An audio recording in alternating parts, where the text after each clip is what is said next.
शहराची खबरबात या बातमीपत्राचे प्रायोजक आहेत Mac care super speciality hospital Ahmednagar. Congratulations वहिनी, बाळ झाल्याबद्दल। पण मी ऐकलंय डिलिव्हरी फार क्रिटिकल होती। आता ठीक आहे ना सगळं? अगं होता थोडा प्रॉब्लेम, पण स्त्रियांच्या आरोग्याची संपूर्ण काळजी घेणारं मातृसेवा होतं ना साथीला। सगळं सुरळीत झालं। किशोर वयापासून ते रजोनिवृत्तीपर्यंत स्त्रीच्या आरोग्याची संपूर्ण काळजी घेणारं अहमदनगर मधील पहिलं स्त्री रुग्णालय Matruseva women's hospital obstetric ICU। किशोरवयीन आणि विवाहपूर्व समुपदेशन, गरोदर माता तपासणी आणि प्रसूती, पहिल्या सिझेरियन नंतर नॉर्मल डिलिव्हरीची सोय। मातृसेवा विमेन्स हॉस्पिटल, सक्कर चौक, नवीन टिळक रोड, अहमदनगर। फोन 9850200017।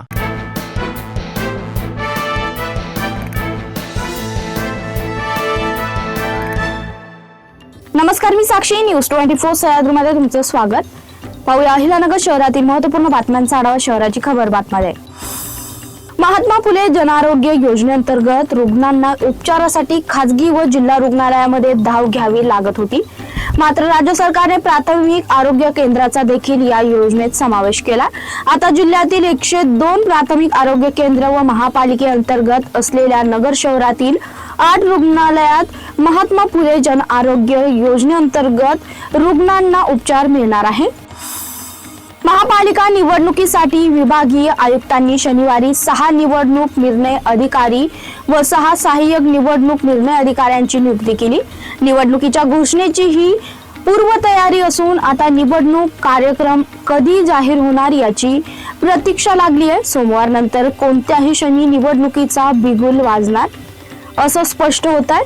दरम्यान महापालिका अधिकाऱ्यांनी निवडणूक कार्यालयाच्या ठिकाणी पाहणी केली आहे। शहरातील एका अल्पवयीन शालेय विद्यार्थिनीचा आणि तिच्या मैत्रिणीचा पाठलाग करणाऱ्या एका तरुणा स्थानिक नागरिकांच्या मदतीने पकडण्यात आलं।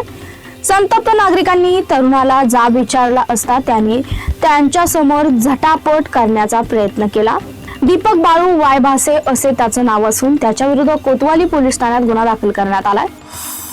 शहरात महिलांच्या सुरक्षेचा प्रश्न गंभीर बनला असून तोपखाना व कोतवाली पोलीस ठाण्याच्या हद्दीत 2 वेगवेगळ्या घटनांमध्ये महिलेच्या गळ्यातील 3.5 तोळ्याचे सोन्याचे 2 गंठण चोरीला गेल्याचा प्रकार उघडकीस आलाय। दुचाकीवरून आलेल्या चोरट्यांनी बळजबरीने गंठण खेचून पळ काढल्याची एक घटना असताना दुसऱ्या घटनेत पत्ता विचारण्याच्या बहाण्याने हातचलाकी करून दागिना लंपास करण्यात आलाय। शहरातील नागरिकांच्या जीवाला धोका निर्माण करणाऱ्या घरगुती LPG गॅस अवैध रिफिलिंग व्यवसायावर स्थानिक गुन्हे शाखेच्या पथकाने कारवाई करत तोपखाना व MIDC पोलीस ठाणा हद्दीत 2 ठिकाणी छापेमारी केली।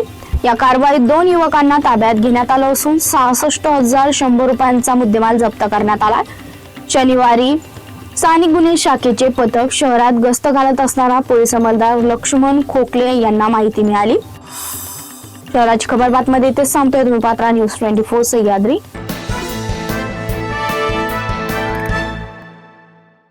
या बातमीपत्राचे प्रायोजक होते Mac care super speciality hospital Ahmednagar.